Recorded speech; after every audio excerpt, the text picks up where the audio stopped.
हित सो होए अति दीन, समस्त अहंकार गलित अति दैन्य, और हित माने प्रेम। यही बात रुक जाती है। मिले न रघुपत बिनु अनुरागा। प्रेम, पहले प्रेम प्रकट हो ना, तो लाखों करोड़ों अरबों बार जपे हम, प्रेम प्रकट हो जाए, फिर एक बार जब निकलेगा तो उससे भगवत प्राप्ति होगी। एक बार जिन नाम लिए, हित सो होए अति दीन, ताको संग न छाड़ही, ध्रुव अपनो करिलीन।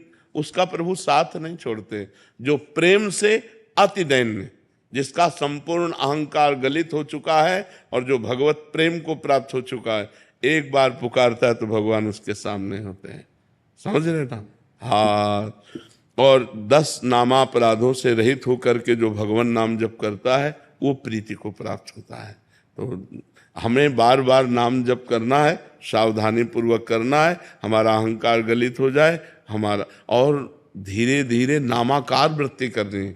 जैसे माला हाथ में चल रहा है, मुख में नाम चल रहा है, लेकिन मन संसार में चल रहा है, तो कनेक्शन सही नहीं है।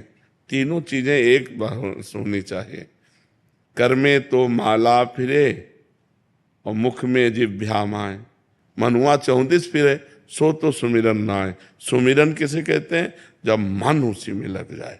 हम राम बोले और राम हमारी आंखों के सामने, राम हमारे कानों में सुनाई दे रहा है और राम का ही हमारा चिंतन हो रहा है, संपूर्णतया पूरा अंतःकरण रामाकार। वो उस भजन बहुत जल्दी, पर प्रारंभ में सबकी दशा थोड़ी इतनी होगी, इसलिए कहा जाता है भाव को भाव अनख आलस हो, नाम जपत मंगल दिशि दस हो। 10 दिशाओं में उसका मंगल होता है, चाहे भाव से जपो चाहे कुभाव से जपो, पर इतने से जब आगे बढ़ता है तब उसकी बात होती है कि मन के साथ सुमिरन होना चाहिए, क्योंकि बंधन और मोक्ष मन का है।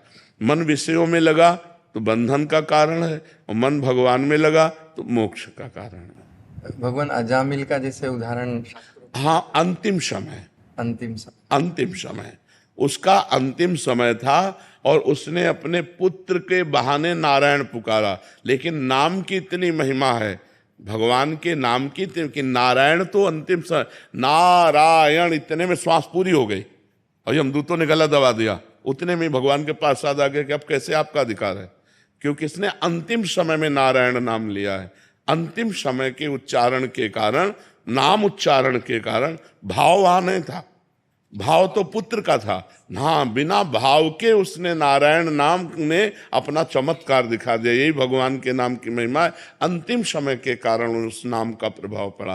नहीं, जीवन भर अपने पुत्र को जो पुकारा नारायण नारायण, कभी रोमांच हुआ क्या? कभी उसका भाव बदला क्या? पुत्र को पुकारता, लेकिन अंतिम समय जब नारायण पुकारा तो उसी समय भगवान के पार्षद आकर और उसको जीवन मुक्त अवस्था प्रदान की, उसको अवसर दिया। हरिद्वार में फिर जाकर उसने साधना की और भगवत प्राप्त महापुरुष हुआ।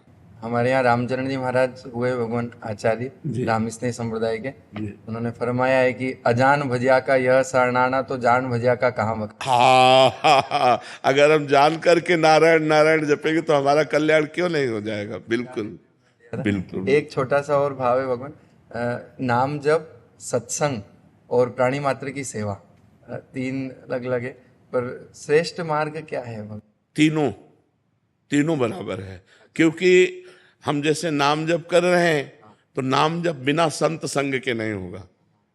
भजन न होई संग बिन, भजन बिना नहीं प्रेम।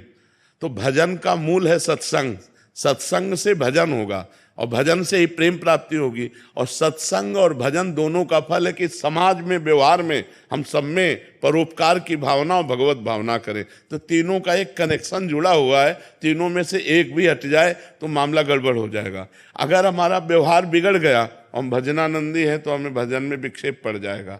अगर हम भजन शुरू कर रहे हैं, सत्संग ना मिले, तो भजन के विक्षेप जो हैं वो निवारण करने की हम में विवेक शक्ति नहीं होगी। बिन सत्संग विवेक न होई। और सत्संग और भजन दोनों का फल है कि व्यवहार रामाकार हो जाए।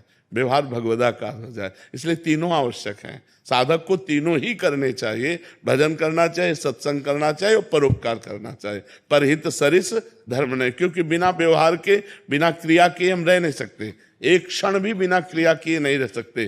तो हम केवल भजन में एकांत में बैठे हुए हैं, लेकिन कभी तो व्यवहार में जाना पड़ेगा। जब व्यवहार में हम जाएं तो परोपकार की भावना रखें, परहित की भावना रखें। उसका कल्याण कैसे होगा, उसको सुख कैसे मिलेगा, उसको शांति कैसे मिलेगी, ये हमारे विचार हो, तभी हम साधक हैं, तभी हम साधु हैं। तो तीनों बातें आवश्यक हैं, जिसमें श्रेष्ठता सत्संग की है, क्योंकि सत्संग से ही भजन